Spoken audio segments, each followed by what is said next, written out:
If you have watched any of my previous security camera videos, you know that my DVR solution or NVR solution of choice is Blue Iris. In today's video, I'm going to walk you through some of the basic steps that you need to take if you want to move your Blue Iris NVR software from one PC to another.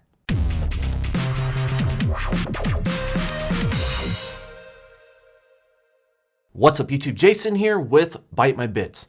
Blue Iris. It is an amazing piece of software. I've used a lot of different NVR solutions out there, and Blue Iris just hands down for me works the best. It has some of the best notifications, the easiest mobile apps to use and set up, and it runs fantastic on mobile data. Now don't get me wrong, there are some downsides with Blue Iris. First and foremost being that you have to run it on Windows. You don't have an option to run it on something like, let's say, a Docker container inside Unraid. And the only second complaint that I really have is the ability to remote manage. Yes, they do have the option to install Blue Iris on a secondary networked computer and then link to your Blue Iris installation over the network. However, to accomplish this setup, you have to buy 2 licenses, and to be honest, it just doesn't work that well. It's kind of laggy. But either way, this is not a review of Blue Iris. Instead, today I want to walk you through some of the basic steps that you're going to need to take in order to move everything from one Blue Iris server to another. Now, this is kind of important because if you want to update your NVR, whether it's to go to something that holds more storage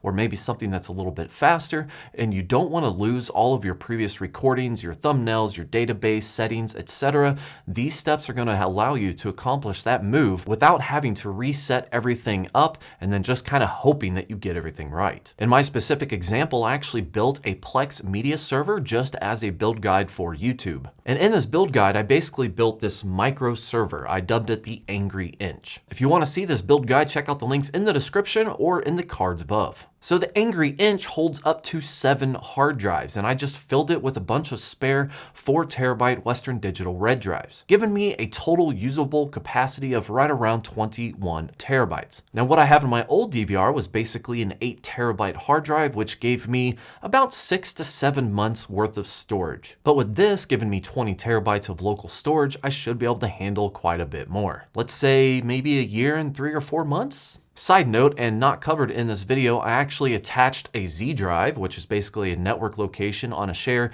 to my Unraid server that's a 300 terabyte server. So basically anything past a year and a half old or however much 20 terabytes is will then get, deep archived on my Unraid server, which should be a while. I mean, should be like 8 months from now before that even becomes a thing. But anyways, as Jay would say, I digress. So to get this started, if you are moving your server, there's the first step that you want to start doing right off the bat, especially if you're moving everything to a new storage hard drive. Like for me, for an example, I went from a single 8 terabyte hard drive over to a Windows Storage Spaces collaboration of 4 terabyte drives, basically kind of like RAID 5. It does irk me that Windows won't let me use just software RAID 5. That's kind of irritating.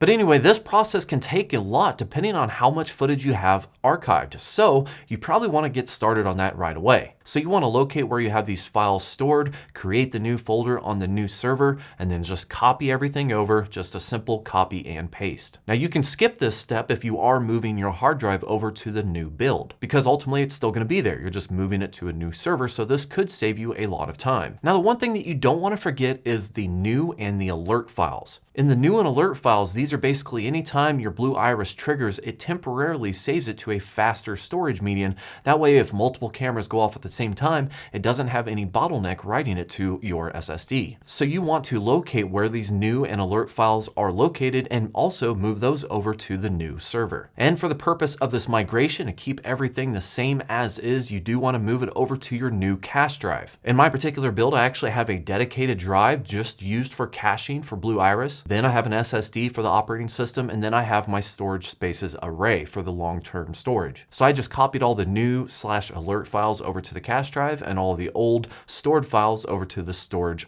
array. Now that everything is copying over, which could take a while, your next step is going to be to export all of your Blue Iris settings. This is a very key thing here because you've probably fine-tuned and tweaked your camera settings to just get them as perfect as you possibly could. And if you know anything about security, security camera software, motion alerts, and all that, you know that the small little tweaks that you've made to each individual camera on your system definitely count. Just a little bit, like make this area not go off, or let's increase or drop the sensitivity just a tad. It's that fine tuning that really defines your NVR software. So we want to keep these settings. So go into your Blue Iris menu into settings, and on the About tab, you should see a little button right here that says Export Settings. You want to click this, it will export it as a .reg file. You want to save this somewhere that you can transfer to the new computer. This could be a flash drive, a shared folder, whatever floats your boat, doesn't matter. Just export this file and save it somewhere to move it to the new PC. But we're not done here. Blue Iris also has a database that it maintains full of all your thumbnails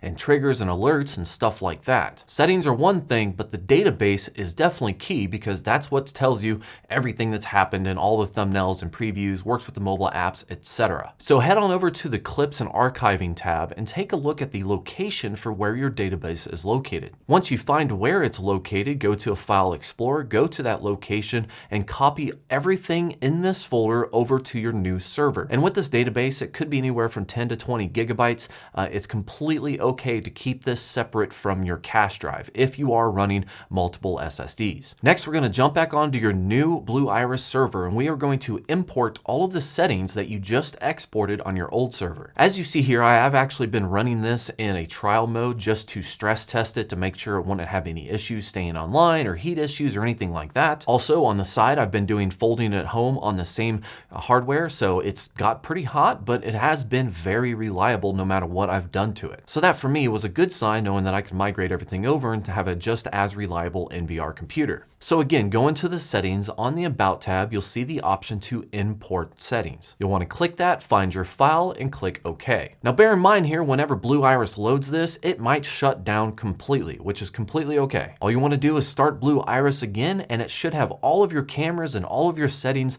imported directly, except you might have to show the timeline of triggered alerts on the side. That's what I had to do. Now the next thing you need to do, since you're on a new computer and you have new storage locations, probably new paths, you want to go into the settings and you want to change these to where your new paths are located. So as an example, when I mentioned before, I was using a dedicated cache drive just for the new and alert files. So I went into the new and alert files and I changed that storage location. And then since I have a new location for the archive files, I went in there and changed that as well. And on top of all that, since I set this up for super long-term storage on the Unraid server, I mapped a network drive called the Z drive. And in the aux1, I set that up to where anytime anything gets overflown on the 20 terabytes that I have built into the system, it will automatically copy over to my Unraid server. So realistically, I should be able to hold years worth of archived footage. I had no idea why I would need that much, but sometimes you just do things because you can, not because you have any need for it.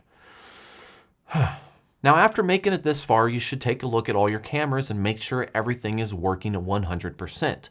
You might still have a trial overlay on it, so it might be hard to tell whether or not they're working. In my end, it actually said it was an expired trial, so I couldn't see anything. But if this is a new setup for you, you should absolutely be able to see that all your cameras are online and working. You can double check your file paths by triggering one of your cameras and making sure that you can go back and watch that recorded video footage. Make sure everything is saving as it should. Once you do your little double check, now it's time to activate your Blue Iris NVR software. So you probably have an old email long lost in your folder somewhere. You want to search Blue Iris in your email, find the original activation code that they sent to you, and plug that into the activation screen. Once you do that, I highly recommend, if it does not reboot on you, to shut down Blue Iris and restart it. So you're all set up, switched over, ready to go, except there's one more thing you have to do. Well, one more set of things you have to do. Remember, when you got Blue Iris all up and running and you hooked up your cell phone or mobile device in order to use the Blue Iris software remotely and get all those notifications and everything,